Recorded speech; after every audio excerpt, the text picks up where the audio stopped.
In my life, a woman from Bulgaria. This country has just on. She's here tonight. Her name is Mira Kelly. And she brought with her something off of the internet about a near-death experience.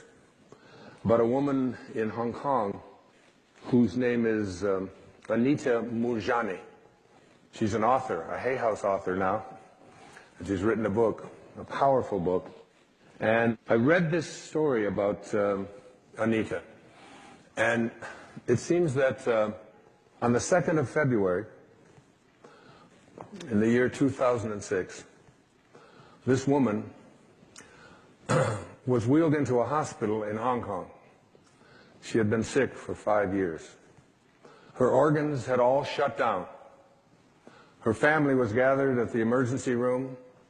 Her husband, who is here tonight, I'm honored to have met, a beautiful man named Danny. And the doctors had told her family and her husband that these were her last hours. She was down to 86 or 88 pounds. Anita emerged from her coma, some 30 hours in a coma. And she has a story to tell that is so compelling.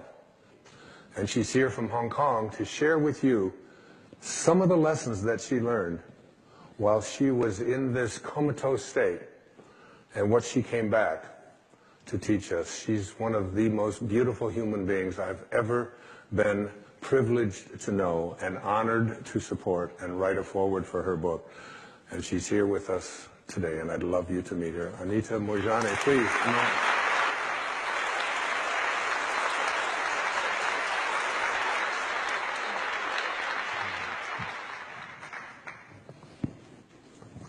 Be seated.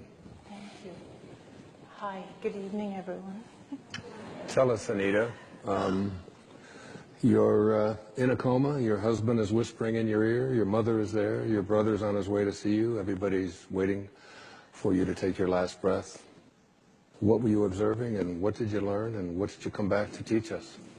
Wow, there's so much there. Even though I was in a coma, I was actually aware of everything that was happening around me. I'm sorry, I still get emotional when I think of that state. It was 5 years ago, but I still remember it as if it was yesterday. I was in a coma, but I was aware of everything the doctors were doing. I was aware of my husband. My mother was crying. She was, because the doctors had told them that I only had a few more hours to live. My organs had shut down, and these were my last hours. And I wanted to assure them that I was feeling fine, that I was feeling great, but I couldn't. I couldn't understand why I couldn't communicate with them. And each time it felt as though I was getting involved in the drama, and my emotions were being pulled towards feeling for my mother and my brother. At the same time, it was as though I was being pulled away. And it was as though my energy or my awareness or consciousness was just expanding. And it was just expanding and expanding and just getting bigger and bigger.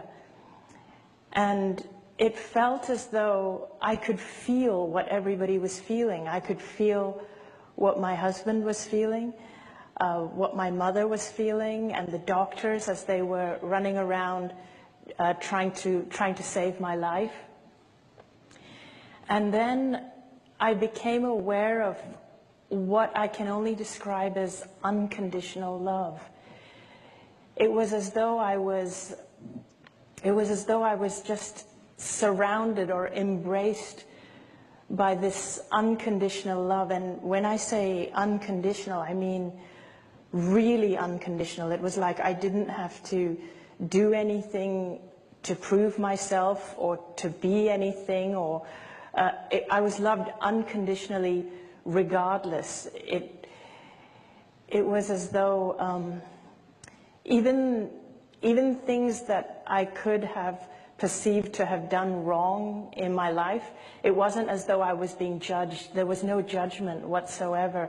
There was only compassion. It was like compassion, and it was like I understood in that state why I would do whatever I did in life. It was, everything I did was out of the limitation of being in a physical body. So you were looking at your body, and you were given a choice, is that right, whether to get back into this sick body? That's right. Or not, and what did you do? I became aware of the presence of my father. He had passed away 10 years before me. And I also became aware of my best friend who had passed away 2 years before, and I had missed her desperately because she was like a sister to me. Did you feel when you were in that near-death experience state, in that coma, watching it, that coming back also meant that you had something to teach everyone? And what was it that you felt you had to teach them? I felt that I had to come back because there was a greater purpose. Because at first, I didn't want to come back into my body because my body was so sick. And there was just so much unconditional love on that side. It's really, really hard to leave. So if anybody has lost anyone, I can completely understand why they would stay there. But also, I seem to get the message. I seem to understand that it wasn't my time, and I had a mission. I had a purpose, and I had not yet fulfilled. And I seemed to understand that even in order to fulfill my purpose, I wouldn't have to really go and figure it out, or I wouldn't have to pursue anything. I would just have to go back and live fearlessly and just not be afraid to be myself. And that's all I had to do. I also sensed that my husband and I still had a purpose to fulfill. My husband he's truly my soulmate because he was there talking to me all the way through, talking in my ear and holding my hand, and I was aware of that. You learned some very important things. Yeah. Was it like just about being positive, to be a positive thinker? Was that... No, in fact, being positive is not enough. I used to always be positive because I was a people pleaser. I used to always stay positive because I never wanted to bother anyone or trouble anyone. I learned that more important than being positive is being yourself. I learned that that's actually the most important thing, is to be yourself. Because that's why we're here. We're here because we're facets of one. It was as though we are all one. Without my body, it felt as though I was connected to everyone and everything. Was fear a big part of your life, and it had something to do with being ill? Your being sick? Yes, fear was a big part of my life before I was sick. I used to live a life in fear of not being good enough, fear of everything, fear of illness, fear of not meeting other people's expectations.